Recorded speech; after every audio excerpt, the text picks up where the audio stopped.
AIG صاحب شہر کے خراب حالات کو دیکھ کر شدید پریشانی کا شکار تھے۔ سیاسی شخصیت کا انوالو ہونے کی وجہ سے ان پر پریشر مزید بڑھ چکا تھا، جس کا انہوں نے ایک ہی حل یہ نکالا کہ اپنا سارا بوجھ SP ہمدان کے کندھوں پر ڈال دیا، اس بات پر یقین ہوتے ہوئے کہ SP ہمدان صدیقی ہر بار کی طرح اس معاملے کو بھی سنبھال لے گا۔ سر آپ فکر مت کریں، میں اس معاملے کو دیکھتا ہوں سر۔ جہاں تک میری انفارمیشن ہے، بلیک اسٹارز کے مین لیڈر 3 افراد ہیں، جن میں 2 اس وقت گرفتار ہو چکے ہیں اور تیسری کو ایک لیڈی ہے، وہ اپنے ساتھیوں کو رہا کروانے کے لیے اپنی ٹیم کے ساتھ یہ سب کروا رہی ہے۔ اگر یہ لڑکی ہمارے ہاتھ لگ جاتی ہے تو بلیک اسٹارز گینگ کا خاتمہ یقینی بنایا جا سکتا ہے۔ کافی پاور میں آ چکے ہیں یہ لوگ، آئے دن ان کا کوئی نہ کوئی گھناؤنا فعل سامنے آ رہا ہے۔ اتنی بڑی سیاسی شخصیت کو پہلے دھمکانا اور پھر اتنی سخت سیکورٹی کے بیچ اس کے گھر میں گھس کر اسے جان سے مارنا کوئی چھوٹی سی بات نہیں۔ ان لوگوں کی پہنچ بہت زیادہ ہے، ملک کے بڑے بڑے علاقوں میں ان کا نیٹ ورک پھیل چکا ہے، جو آگے بڑھنے والے وقتوں میں ہم پر بہت بھاری پڑ سکتا ہے۔ سر اگر ان کی اس تیسری گینگ لیڈر کو جان سے مارنے کا وارنٹ مل جائے تو بہت زیادہ بہتر ہوگا، ورنہ یہ لوگ اسی بات کا فائدہ اٹھا کر ہر بار بہت قریب پہنچ کر ہمارے ہاتھوں سے نکل جاتے ہیں۔ ہمدان کو اس دن مظلوم فقیرنی بنی اس لڑکی کا خیال آیا تھا، جس نے عورت ہونے کا ناجائز فائدہ اٹھاتے نہایت ہی ہوشیاری کے ساتھ عورت کارڈ پلے کرتے اس کے پولیس اہلکاروں کو لوگوں سے پٹوایا تھا، جسے وہ لوگ پکڑنے ہی والے تھے، مگر ہمیشہ کی طرح اس بار بھی وہ بلیک اسٹارز گینگ کے لیڈر نہایت قریب آ کر بچ نکلی تھی۔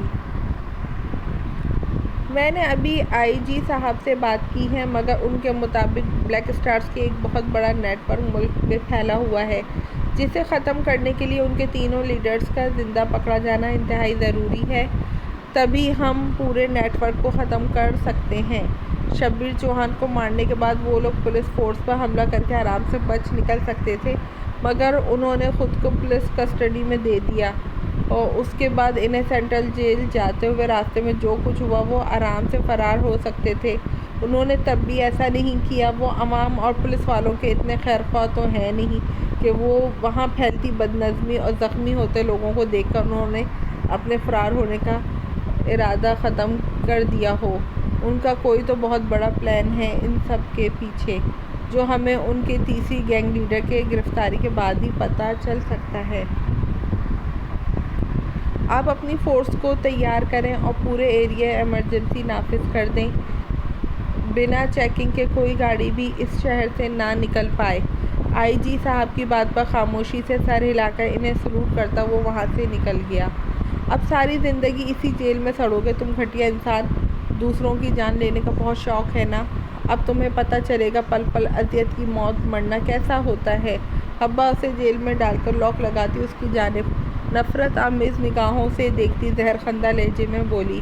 خادم کے ہاتھ سے ابھی تک خون نکل رہا تھا، جو ہاتھ اس نے صرف اس حد درجہ خڑوس پولیس والی کو بچانے کے لیے زخمی کیا تھا۔ اسے اور شاویز کو الگ الگ جگہوں پر لے جایا گیا تھا تاکہ ان کے آدمیوں کی مزید تخریب کاریوں سے بچایا جا سکے۔ بہت ظالم لڑکی ہو ویسے، احسان مند ہونا تو دور کی بات، انسانی ہمدردی جتاتے زخم پر مرہم تو لگا ہی سکتی تھی نا۔ خادم نے اس کے سخت لفظوں کا اثر لیے بغیر اپنے زخمی ہاتھ کو دیکھتے اس سے ایسے شکوہ کیا تھا جیسے وہ واقعی اس کی محبوبہ ہو۔ حبہ اس کی دل برانہ انداز پر جل بھن کر رہ گئی۔ کاش میں اس زخم پر نمک چھڑک کر تم جیسے ضمیر فروش لوگوں کی تکلیف اور اذیت کا مزہ چکھا سکتی۔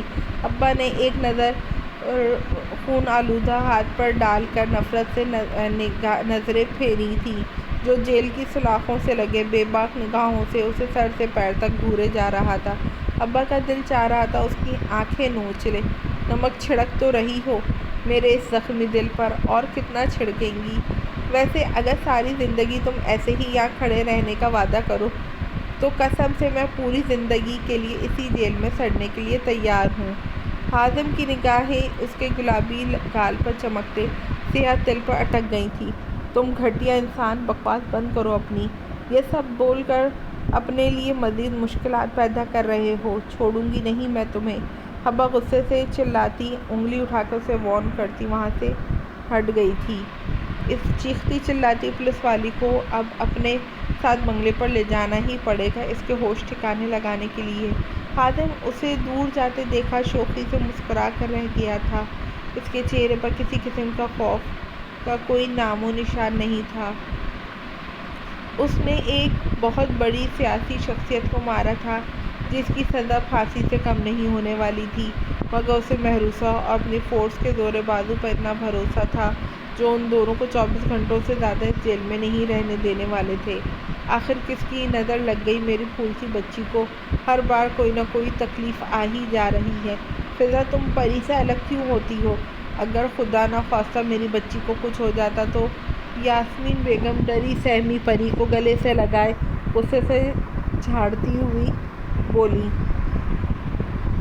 جنید نے شاویز کے حکم کے مطابق پریسا کو بحفاظت اس ہجوم سے نکال کر اس کی مطلوبہ جگہ پہنچا دیا تھا، جبکہ گھر والے سب پریسا کی حالت دیکھ انتہائی پریشانی کا شکار ہوئے تھے۔ ابھی وہ بیچاری کل والے حادثے سے نہیں سنبھلی تھی کہ آج پھر یہ سب ہو گیا۔ ابھی کچھ دیر پہلے ڈاکٹر اس کے زخموں کی بینڈیج کر کے گیا تھا۔ پری نے یاسمین بیگم کو منہ سے سفیان یا کسی اور کو اس بارے میں بتا کر منع کر دیا تھا کہ یاسمین بیگم کو منع کر دیا تھا کہ سفیان یا کسی اور کو اس بارے میں بتا کر پریشان کرنے کی ضرورت نہیں، وہ اب بالکل ٹھیک ہے۔ سب مجھے ہی ڈانٹے جا رہے ہیں۔ کسی کو اندازہ بھی تھا کہ اس بھیڑ سے اپنی جان بچا کر نکلی ہوں؟ فضا ہر جانب سے ملنے والی لتاڑ پر منہ پھلاتے خفگی کا اظہار کرتے بولی، آپ لوگوں نے ٹی وی پہ دیکھا ملک جی ملک میں کتنا وبال مچا ہوا ہے؟ طلحہ اپنے روم سے باہر نکلتا ڈرائنگ روم کا ٹی وی آن کرتے بولا، جس پر وہ سب بھی ٹی وی کی جانب متوجہ ہوئے، مگر ٹی وی اسکرین پر چلتی فوٹیج دیکھ کر پریسا کا خون خشک ہوا۔ جو دو افراد شبیر چوہان کے قاتل کے روپ میں دکھائے جا رہے تھے، ان میں سے ایک کو دیکھ پریسا کو ہوا میں آکسیجن کمی محسوس ہوئی تھی۔ خوف سے اس کا چہرہ پسینے سے بھر گیا۔ وہ شخص کوئی اور نہیں، وہی تھا جس کے سینے سے لگی وہ اتنی دیر کھڑی رہی تھی۔ یہ کون ہے؟ پریسا کے منہ سے بامشکل یہ الفاظ ادا ہوئے تھے۔ یہ بلیک اسٹارز گینگ کا مین لیڈر ہے جسے بلیک بیسٹ کے نام سے جانا جاتا ہے۔ نہ جانے کتنے لوگوں کو اب تک انتہائی بے دردی سے مار چکا ہے۔ طلحہ نے اسکرین پر نگاہیں گاڑے جواب دیا۔ سب ٹی وی کی جانب متوجہ ہونے کی وجہ سے اس کی خوف سے فک ہوتی رنگت کو نہیں دیکھ پائے تھے۔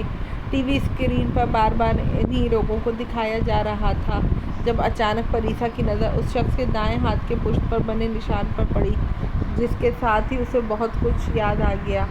کل کا واقعہ اتنا پرانا نہیں تھا کہ وہ اس ظالم شخص کو نہ بھول پاتی۔ اسی ہاتھ سے اس شخص نے اسے تھام کر گرنے سے بچایا تھا، تو اس کا مطلب وہ کل جس شخص سے ٹکرائی تھی وہ یہی تھا، مگر اس کی آنکھیں تو بہت پیاری تھی، اور آج جس شخص سے ٹکرائی تھی وہ تو بہت ہی بدصورت تھا۔ پریسا کو کچھ سمجھ نہیں آ رہا تھا۔ جب اچانک اس کے ذہن میں دھماکہ ہوا تھا تو اس کا مطلب ہے اس نے پولیس کو دھوکہ دینے کے لیے اپنا حلیہ تبدیل کر رکھا تھا۔ پریسا نے شاکی نگاہوں سے ٹی وی اسکرین کی جانب دیکھا۔ وہ کچھ بولنا چاہتی تھی، مگر اس کے ہونٹوں سے ایک لفظ بھی ادا نہیں ہوا۔ اس ٹی وی اسکرین میں قید شخص کے خوف نے اسے بری طرح جکڑ لیا۔ شہر میں آنے جانے والے ہر راستے پر ایس پی ہمدان نے ناکہ بندی کر دی تھی۔ کوئی بھی گاڑی بغیر چیکنگ کے نہیں آ جا سکتی تھی۔ میم، اب ہم ان بچوں کو لے کر کیسے نکلیں گے یہاں سے؟ یہاں پر تو ہر راستے پر پولیس کے اسلحے سے لیس بھاری نفری موجود ہے۔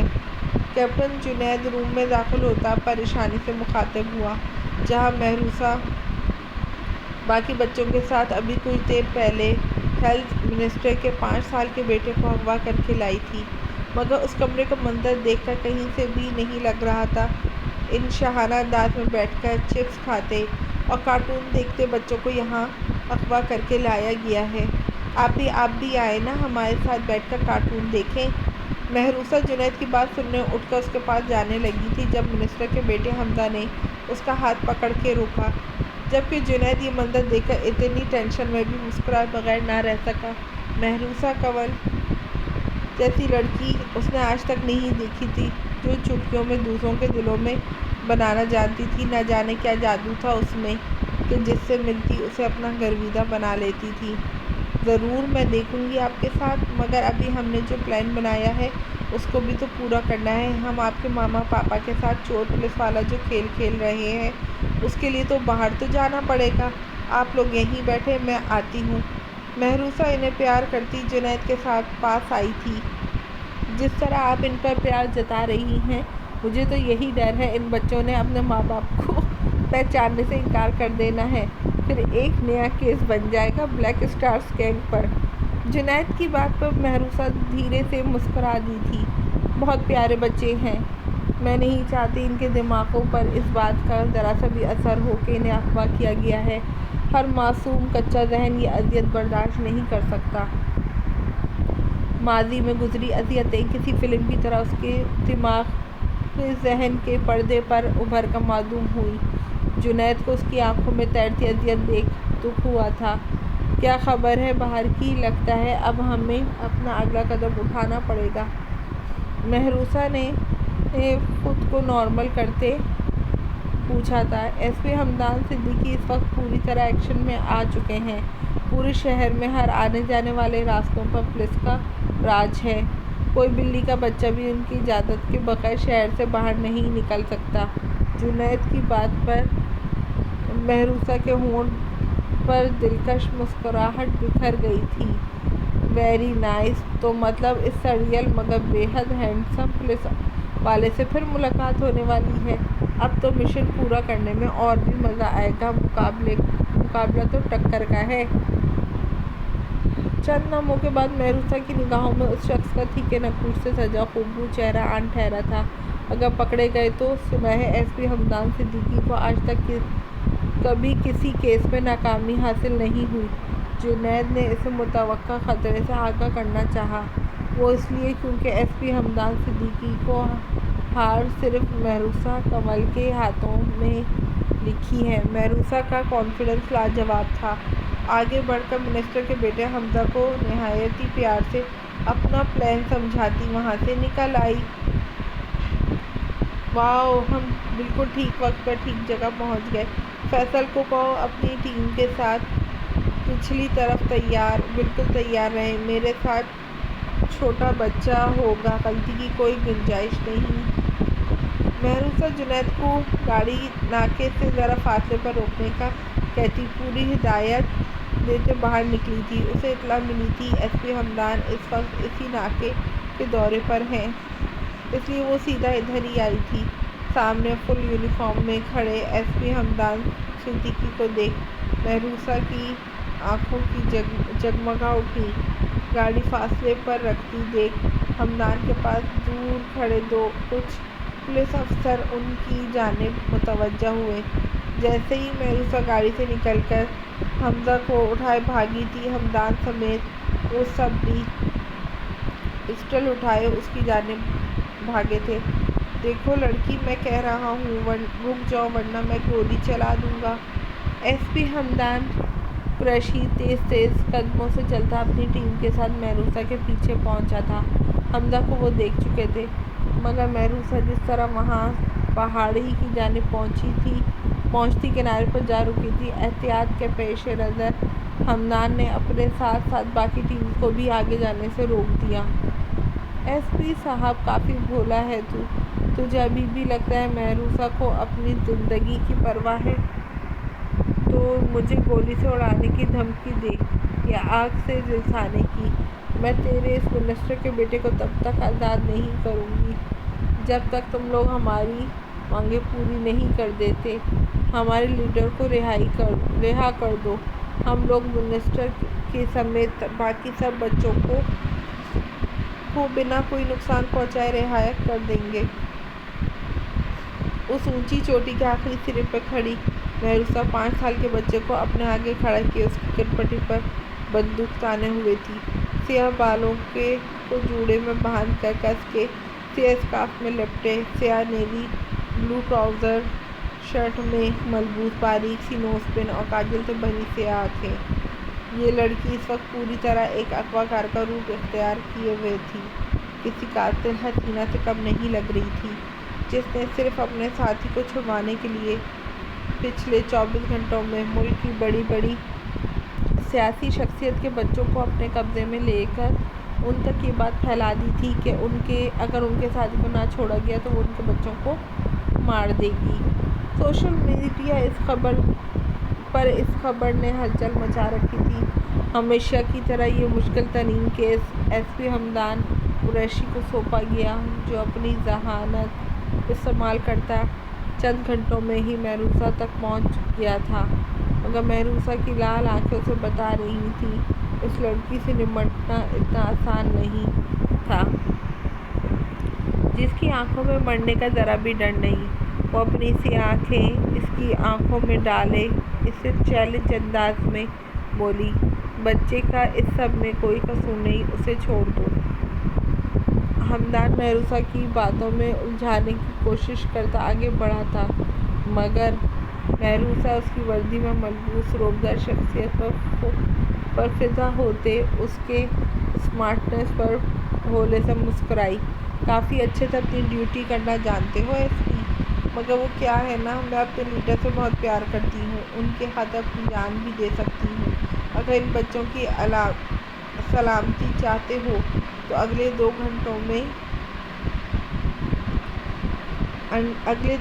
کے اندر میرے دونوں لیڈرز کو چھوڑ دو، ورنہ وہ 2 گھنٹوں کے بعد ایک ایک کر کے ان بچوں کی لاشیں ملنا شروع ہوں گی۔